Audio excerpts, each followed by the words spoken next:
हम वैदिक काल के बारे में जानेंगे। और ऋग वैदिक काल जो है सो 1500 से 1000 ईस्वी पूर्व हुआ था। उत्तर वैदिक काल 1000 से 600 ईस्वी पूर्व हुआ था। और यदि सबसे प्राचीन वेद के बारे में यदि हमको इति है तो सबसे प्राचीन वेद जो है सो ऋग्वेद है। और आर्यों में जो है सो 10 मंडल में 228 सूक्त है और 10,552 आपको रचनाएं हैं। अब एक तरफ से यदि करता जाए ऋग्वेद काल में आपको जनता जो है सो आपको, अब ऋग्वेद काल में आते हैं। ऋग्वेद काल जो है सो ऋग्वेद काल में जनता बलि एवं कर्मकांड पर विश्वास रखता है। ऋग्वेद काल में जनता बलि एवं कर्मकांड पर विश्वास रखता है। ऋग्वेद काल में जनता क्या था, तो बलि एवं कर्मकांड पर विश्वास रखता था। प्रसिद्ध दशराज युद्ध जो है सो परसुनी नदी के किनारे स्थित हुआ। प्रसिद्ध दशराज युद्ध कहाँ स्थित है, तो वो परसुनी नदी के किनारे स्थित है। परसुनी नदी के तट पर जो है सो दशराज युद्ध लड़ा गया था। दशराज युद्ध कब लड़ा गया था, तो परसुनी नदी के तट पर लड़ा गया था। आर्यों का जीविकोपार्जन क्या था, तो आर्यों का जीविकोपार्जन आपको पशुपालन था। आर्यों का जीविकोपार्जन क्या था, तो वह पशुपालन था। अब ऋग्वेद में अलिखित यव शब्द का प्रयोग जो है सो जौ के लिए किया गया है। ऋग्वेद में जो है सो यव शब्द का प्रयोग आपको जौ के लिए किया गया है। ऋग्वेद में आपको यव शब्द का प्रयोग किसके लिए किया गया है, तो वह ऋग्वेद के लिए किया गया है। आयुर्वेद और जीवन का विज्ञान अर्थवेद में सर्वप्रथम आपको उल्लेख है। यानी आयुर्वेद का जो आपको ज्ञान हुआ वो अर्थवेद में सबसे पहले आपको मिला। गायत्री मंत्र का यदि उल्लेख ऋग्वेद के तीसरे मंडल से किया जाता है। ऋग्वेद में युद्ध की देवता को इंद्र के पूर्व वैदिक आर्यों को लोकप्रिय देवता मानते हैं। ऋग्वेद में जो है इंद्र को आपको इंद्र का जो है लोकप्रिय देवता और आर्य पूर्व वैदिक आर्य जो है उसको लोकप्रिय देवता मानता था। और ऋग्वेद में युद्ध की देवता इंद्र को मानता था।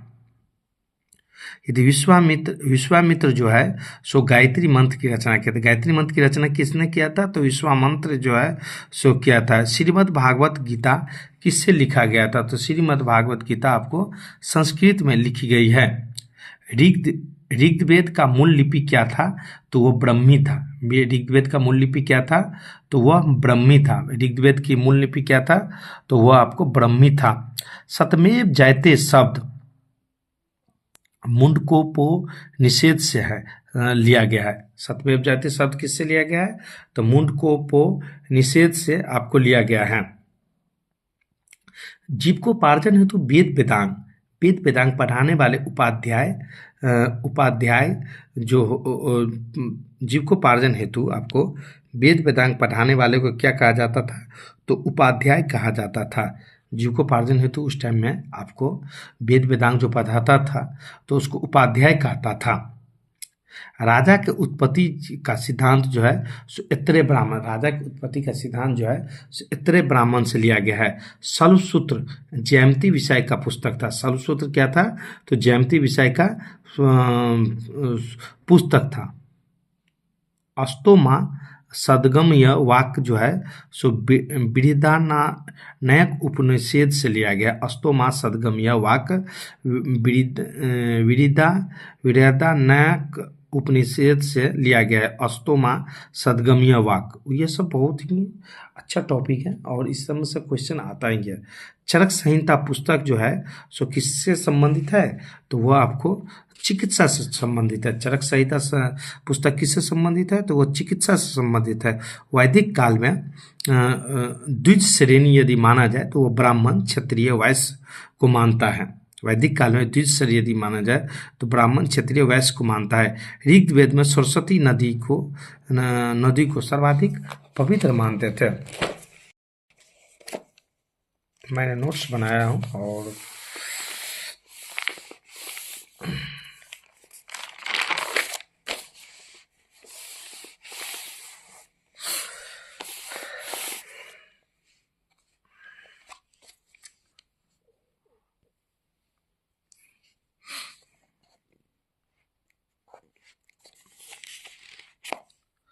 रामायण की रचना किसने किया था? तो वो वाल्मीकि ने किया था। रामायण की रचना किसने किया था? तो वो वाल्मीकि ने किया था। पुराणों की संख्या कितना है? तो वो 18 है। आर्यों का आगमन मैक्स मूलर के अनुसार आपको मध्य एशिया था। आर्यों का आगमन आपको मैक्स मूलर के अनुसार कितना कहाँ था? तो उसे हम मध्य एशिया मानते हैं। ऋग वैदिक देवताओं का दूसरा स्थान जो था वह आपको अग्नि का था, जिसमें कि 200 सूक्त था। यदि ऋग्वैदिक देवताओं को दूसरा स्थान माना जाए तो वह आपको प्रथम तो हमको लगता है ऋग्वैदिक में आपको इंद्र को मानते थे, और सेकंड जो है सो आपको अग्नि को मानते थे, जिसमें 200 सूक्त था। ऋग्वैदिक देवताओं का तीसरा स्थान वरुण का था। वरुण का था। ऋग्वैदिक देवताओं का तीसरा स्थान किसका था? तो वरुण का था, जो कि प्राकृतिक संतुलन का रक्षक थे। एक एक टॉपिक जो है सो बहुत ही बेटर है। और अर्थवेद में अर्थवेद में जो है सो कन्या जन्म का जो है सो आपको निंदा किया गया है। अर्थवेद में आपको कन्या जन्म को जो है निंदा किया गया है, और वही शतपथ में जो है सो उसका जो है सो आपको पत्नी को अर्धनंगिनी कहा गया है। उत्तर वैदिक काल में आपको लोहा की जानकारी हुआ। लोहा की जानकारी यदि कहा जाए तो उत्तर वैदिक काल में हुआ, और यह जो है सो 1000 ईस्वी पूर्व 1000 ईस्वी पूर्व लोहा सर्वप्रथम कर्नाटक के धारवाड़ से में मिला था। 1000 ईस्वी पूर्व आपको लोहा सर्वप्रथम कर्नाटक के धारवाड़ में आपको मिला था। सतवत ब्राह्मण में आपको हल से संबंधी जानकारी मिलता है।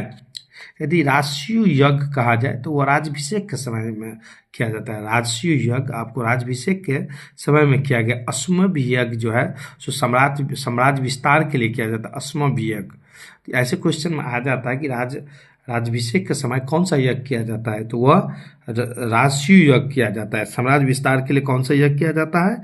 तो वह अश्वमेध यज्ञ किया जाता है। उत्तर वैदिक काल में कर्म कांड पर आधारित था, और उस टाइम में के देवता जो है सो प्रजापति शिव नारायण था। उत्तर वैदिक काल जो है सो कर्म कांड पर जो है सो पूरा आधारित था, और उस समय की जो देवता थी वो प्रजापति शिव और नारायण थी। ओके, उत्तर वैदिक काल जो है सो कर्म कांड पर आधारित था। ठीक है।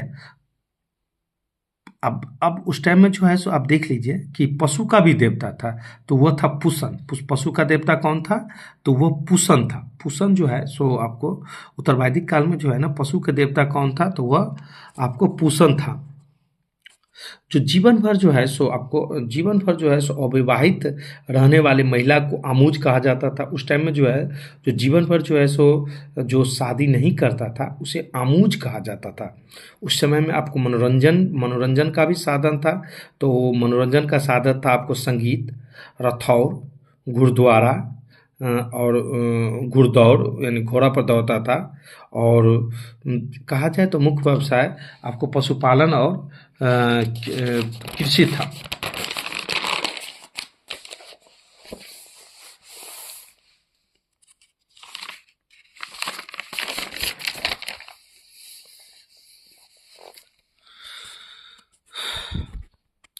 यहाँ आपको कहा जाए तो सामवेद में जो है, यदि सामवेद के बारे में सामवेद से आपको 7 स्वरों की आपको जानकारी मिलता है। इसी कारण सामवेद को जो है ना संगीत को जनक कहा जाता है। सामवेद से आपको 7 स्वरों की जानकारी मिलता है, इसी कारण सामवेद को आपको संगीत का जनक कहा जाता है। सामवेद में टोटल आपको 1549 मंत्र है। यदि यजुर्वेद की बात किया जाए तो यहाँ जो है सो अनुष्ठान एवं यज्ञ से संबंधी मंत्र थे। अरण्यक में आपको क्या होता है? तो ऋषियों में जंगलों के द्वारा की जाने वाली रचनाएं अरण्यक में है। अरण्यक की यदि संख्या की बात किया जाए तो अरण्यक की संख्या 7 है। यह क्वेश्चन बहुत ही पूछता है, और आपको अरण्यक की संख्या कितना है? तो वह आपको 7 है। उपनिषदों की संख्या कितना है? तो उपनिषदों की संख्या 108 है। उपनिषदों की संख्या कितना है? तो वह आपको 108 है। उपनिषदों की संख्या कितना है? तो वह आपको 108 है। शतपथ ब्राह्मण में आपको कृषि की सिंचाई का उल्लेख मिलता है। शतपथ ब्राह्मण में क्या मिलता है? तो कृषि के सिंचाई का उल्लेख मिलता है। अर्थवेद में आपको जादू टोना विवाह गीत भी था। अर्थवेद में क्या था, तो आपको जादू टोना था और विवाह गीत भी होता था। इस वेद में सभा और समिति प्रजापति की दो पुत्रियां थी। इस वेद में जो है सभा और समिति क्या था, तो वह प्रजापति की आपको दो पुत्रियां थी।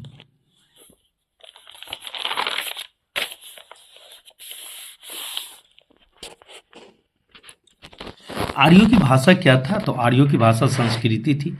आर्यों की भाषा क्या था, तो वह संस्कृति थी। उस समय में जो है सो आपको